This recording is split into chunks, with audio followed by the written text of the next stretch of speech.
pelos próximos 2 anos. É por isso que eu agradeço, inclusive, em primeiro lugar, ao meu Partido Novo, deputada Adriana Ventura, Gilson Marques, Ricardo Salles, também o nosso senador Eduardo Girão, pela indicação do nome para representar aqui uma candidatura de direita, uma candidatura de oposição pelo meu posicionamento ideológico. Aproveito para agradecer os colegas parlamentares que me incentivaram e que me apoiam a estar aqui representando estes mesmos valores. Mas, sobretudo, senhor presidente, eu agradeço ao povo brasileiro. O povo brasileiro que me trouxe aqui, o povo brasileiro que trouxe tantos parlamentares a esta casa, porque se sentia longe da política. Lembro do meu discurso, primeiro, em 2019, quando aqui a esta casa cheguei, em que lembrava que tantos ativistas chegaram aqui porque a política estava distanciada do cidadão comum.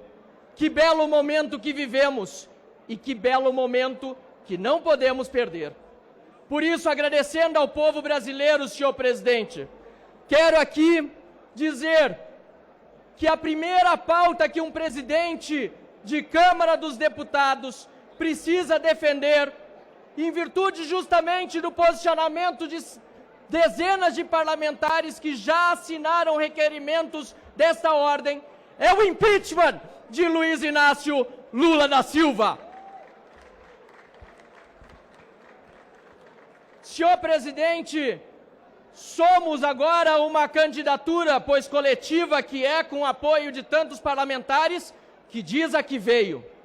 E aproveitando, pois, o sorteio, que não é sorteio, mas é, sem dúvida nenhuma, a vontade de Deus, que me permitiu fazer o discurso, primeiro, faço aqui aos demais candidatos a provocação, em particular ao deputado Hugo Motta, que tem, sim, o meu respeito e com quem conversamos, inclusive, antes de lançar esta candidatura. Nada pessoal contra ele temos, mas, sim, em relação aos seus posicionamentos, ou até mesmo, dizendo melhor, a falta deles.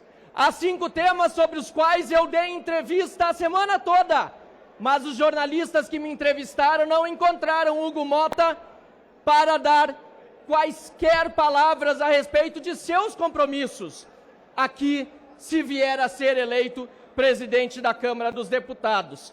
Eu pergunto, portanto, senhor presidente, ao respeitável deputado Hugo Motta, se ele pautará um processo de impeachment de Lula, ou se o fato de ser uma candidatura apoiada pelo PT, pelo próprio Lula e pelo Partido Comunista do Brasil, o impedirá de fazer o que é correto, de acordo com a vontade do povo brasileiro. Pergunto, senhor presidente, também, e espero a resposta na manifestação do deputado que tem apoio de Lula, do PT e do governo, se ele se comprometerá com a redução de impostos no Brasil. Estes últimos 2 anos foram anos apenas de aumento de carga tributária. Para quê? Para os gastos de Janja, deputado Osmar Terra. Enquanto o povo sofre com a inflação nas gôndolas do supermercado, até a laranja disseram que deve ser substituída por outra fruta, porque o povo não consegue mais comprar. É primordial que esta casa não aumente mais impostos, corte gastos abusivos e reduza a carga tributária, isso sim. Que haja combate à corrupção.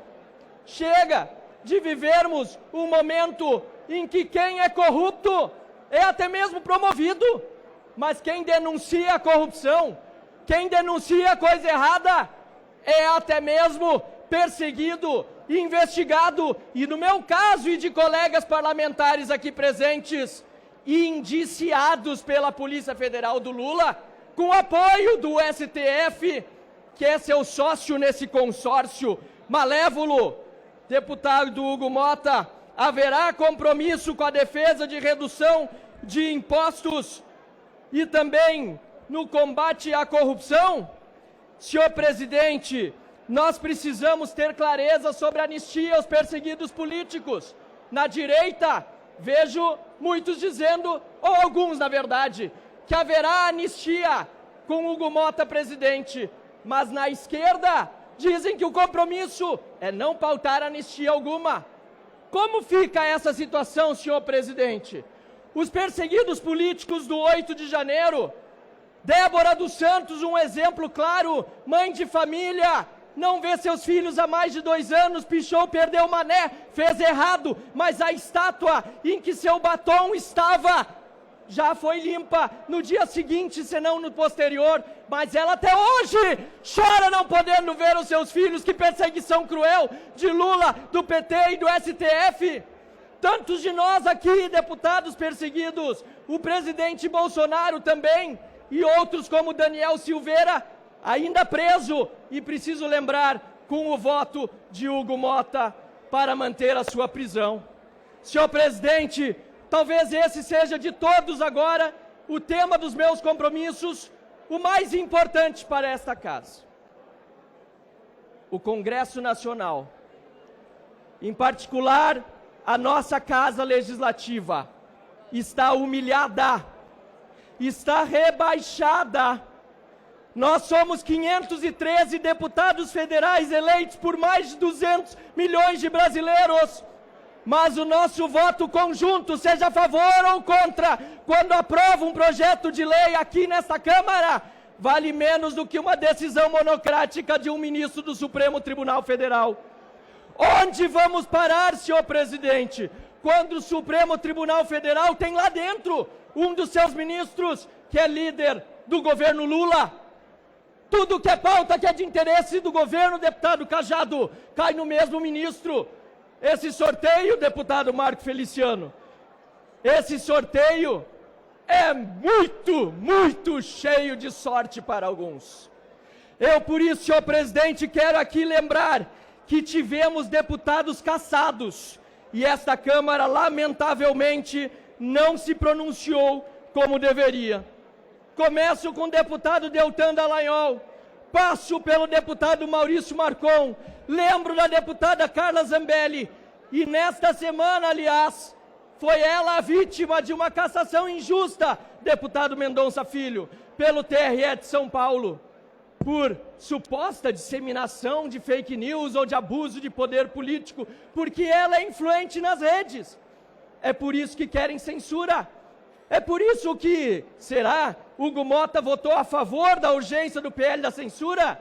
Deputado Hugo Motta, Vossa Excelência tem compromisso com o governo Lula e do PT que o apoia em pautar o PL da censura? Nós temos deputados aqui perseguidos como Nicolas, que chamou Lula do que é ladrão! Lula é ladrão! E ele disse isso lá na ONU, representando a Câmara, e está sofrendo processo, como estão também Gustavo Gayer, Carlos Jordi, General Girão, André Fernandes, Ottoni de Paula, Eduardo Bolsonaro, Cabo Gilberto, Bia Kicis, Júnior Amaral, Felipe Barros, Luiz Felipe, Gilvana Federal, Sóstenes Cavalcante, Carol de Tone, e eu certamente esqueci alguém, porque são muitos. O que esta casa fará, senhor presidente? Eu, como presidente, sem dúvida nenhuma, terei compromisso inadiável com estas pautas que apontei há pouco. E para encerrar, senhor presidente, eu quero lembrar aqui uma frase bíblica que me traz até emoção, deputado Alceu Moreira, meu conterrâneo gaúcho. Um versículo de um livro que meu querido avô, o livro de Gálatas, meu querido avô saudoso desde 2015, quando nos deixou, sobre este livro de Gálatas, meu avô, Paulo Frederico Flores, escreveu o seu comentário. E não nos cansemos de fazer o bem, Gálatas 6:9. Repito, e não nos cansemos de fazer o bem, pois no tempo próprio colheremos, se não desistirmos. Muito obrigado, senhor presidente, e conto com o voto de todos os parlamentares que querem uma Câmara verdadeiramente independente, altiva, que seja aquilo que o povo brasileiro deseja. Muito obrigado, senhor presidente.